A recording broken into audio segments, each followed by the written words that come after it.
안녕 잘 지냈나요 내 사랑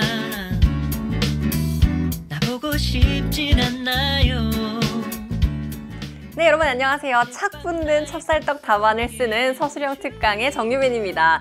자, 여러분들 사실 서수령이라는 것이 참 우리한테는 내신 만점으로 가는 걸림돌이 돼요. 그렇죠?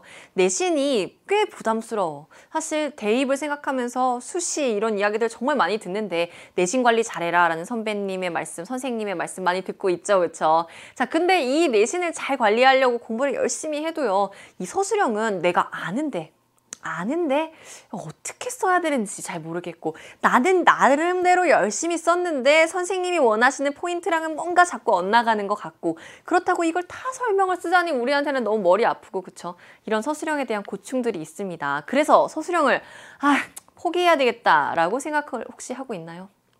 서수령이요. 내신 점수 안에서 한 30점 정도를 차지하고 있습니다. 학교마다 분명히 다른 부분들이 있겠지만 적어도 하나의 문제 배점이 막 10점. 진짜 큰 곳은 20점 막 이렇게 주기도 합니다. 그리고 그 문항이 한 3문항 정도 되잖아요. 적어도 30점 정도에 해당하는 문제가 서수령이라는 이름으로 배치가 되어 있는데요. 이 문제들을 버린다면 등급업 불가능하죠. 그쵸?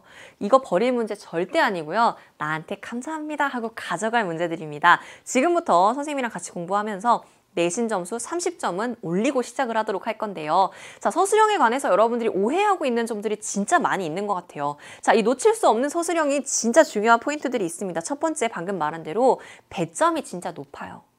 그리고 쓰기만 하면 내가 점수를 받을 수 있는 부분들이 분명히 있거든요. 근데 멋있게 풀이를 해야지만 된다. 이 배점은 나의 것이 아니야 라고 생각을 혹시 하고 있나요? 그렇지 않습니다. 여러분 그 점수 가져가실 수 있어요. 그리고 서수령 문제가 어렵다는 생각을 정말 많이 갖고 있는데요. 정답은 노입니다. 서수령 문제는 어려운 최고 난도 문제를 출제하지 않습니다. 가장 중요한 문제를 여러분들이 어떻게 설명해 나가는지, 풀이해 나가는지 그 과정을 보는 문제예요. 이 문제 절대 어렵지 않습니다. 저도 올림포스에서 서수령으로 출제될 만한 문항들을 뽑을 때 고난도 문제를 뽑은 게 아닙니다. 중요하고 단계가 다단계로 나뉘어져 있는 문제를 뽑겠죠. 그렇죠? 그런 것들 놓치지 않으셔야 되고요. 자, 3번이 진짜 중요하죠. 서수령을 두려워하면 어떤 일이 벌어져요? 이거 써야 되는데 이거 써야 되는데 어떡하지? 시간은 부족한 것 같은데 어떡하지 하다가 어때요? 초조함, 긴장감으로 시간도 날리고 점수도 날리고 나머지 문제들 날릴 수 있습니다. 서수령 절대로 놓쳐서는 안 되겠죠. 자, 그럼 이제 오해를 풀어야 되겠죠. 흔히 하는 실수들이 있습니다. 서수령에 대해서. 첫 번째, 내 글씨를 못 알아보는 일들이 벌어지죠. 그렇죠, 여러분들. 그럼 이런 오해를 합니다. 선생님, 알잖아요. 알아서 해석해 주겠죠. 그죠? 선생님이 너무너무 학생이 예뻐도요. 이 못 알아보는 글씨를 알아서 해석해 줄 수는 없습니다. 한 번은 제가 서수령 답안을 체크할 때 이렇게 써놓은 친구가 있었어요. 선생님, 하고 싶은 말은 많지만 선생님이 아실 것 같아서 그냥 답만 적을게요. 진짜 이렇게 적은 친구가 있었어요. 채점 어떻게 해요? 당연히 빵점입니다. 당연하죠. 그렇죠? 그 친구가 아무리 착하고 공부 열심히 해도 그건 빵점입니다. B, 6 똑같이 썼어요. 9, Q 똑같이 썼어요. 선생님 이게 9고 이게 Q잖아요. 아시잖아요. 이런 거 안 돼요. 그렇죠? 무조건 글씨 또박또박 써주셔야 됩니다. 이것도 중요한 포인트가 될 수 있습니다. 그렇죠? 그리고 여러분 글씨를 여러분이 못 알아보는데 선생님이 어떻게 알아보시겠어요? 자, 또 흔히 하는 실수들이 이런 거 있죠. 생략된 풀이, 아까 말한 대로. 선생님이 알아서 해석해 주시겠죠? 이런 거 안 됩니다.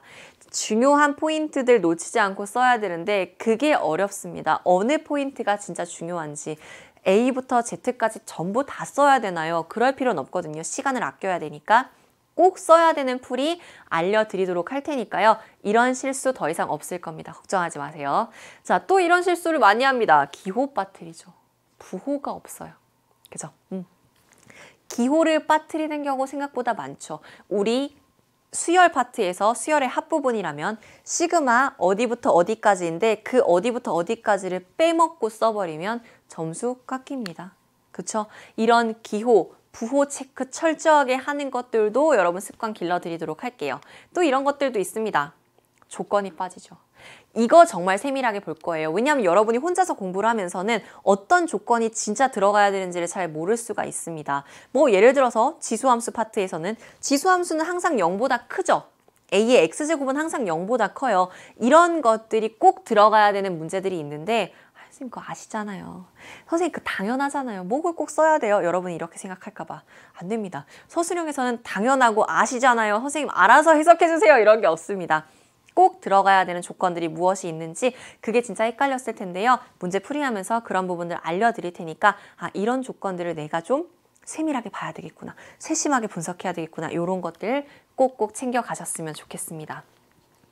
자, 서술형 풀이의 팁이 있습니다. 이 팁만 알면 여러분들 충분히 서술형도 쉽게 해결할 수 있습니다. 서술형으로 나올 만한 문제라는 게 있어요. 그 어떤 모든 문제가 서술형으로 출제되는 거 아니에요. 아니에요. 서술형으로 그 나올 만한 문제라는 게 있습니다. 풀이가 명확해야 되고요. 내가 풀어도 친구가 풀어도 저 친구가 풀어도 풀이가 확실하게 보일 만한 그 문제들만이 서술형으로 등장을 할 수가 있습니다. 여러분이 출제자의 마음으로 선생님의 마음으로 한번 보시면 다양한 풀이가 아니라 요 정도 선 안에서 풀이가 가능하겠구나. 이런 문제들을 보여드릴 겁니다. 두 번째는 여러분들 이거 원샷 원킬. 저는 이걸 좀 강조하고 싶어요. 그래서 풀이할 때도 그렇게 말씀을 드릴 건데요. 내가 연습장에 다 풀어놓고 그리고 답안지에 일일이 예쁘게 옮겨 적는 게 아니라 여러분이 그냥 답안지에 한 방에 풀어내면서 예쁘게 쓸 수 있었으면 좋겠습니다. 그래서 문제를 분석하고요. 그 다음 바로 답안 쓰는 걸로 넘어갈 거거든요. 답안을 쭈르륵 써나가면서 여러분이 거기에 계산을 하는 과정 자체가 풀이를 자세히 쓰는 게 될 수 있습니다. 그래서 다 쓰고 옮겨 적고 해서 시간을 낭비하지 않고 원샷 원킬로 쓸 수 있도록 공부 연습해 보도록 할 거예요. 자, 이 빠지면 안 되는 조건들 아까도 여러분들 어려워요라고 했잖아요. 그렇죠? 풀이의 핵심을 보면 뭐가 빠지면 안 되는지가 보여요.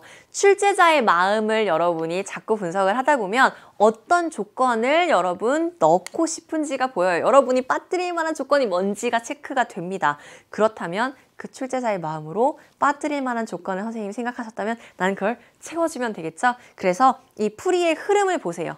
1단계, 2단계, 3단계, 4단계 보통 3, 4단계로 구성이 되어 있어요. 그 풀이에서 꼭 들어가야 되는 것들이 무엇일지를 다시 한번 분석해보면요. 서술형 어렵지 않습니다. 충분히 해낼 수 있어요. 알겠죠? 사실 여러분 이 서술형 답안 쓰는 게 힘들 겁니다. 착착 찹쌀떡처럼 붙게 연습하는 게 제일 중요하거든요. 그래서 여러 번 연습을 해보시면 돼요. 우리 15강 동안 문제들을 풀면서 이렇게 쓰는구나 또 이렇게 쓰는구나 한 문제 우리 한 강당 한 5문제 정도를 풀이할 거거든요. 그 풀이를 보시다 보면 자연스럽게 서술형으로 풀이가 연결이 될 거고요.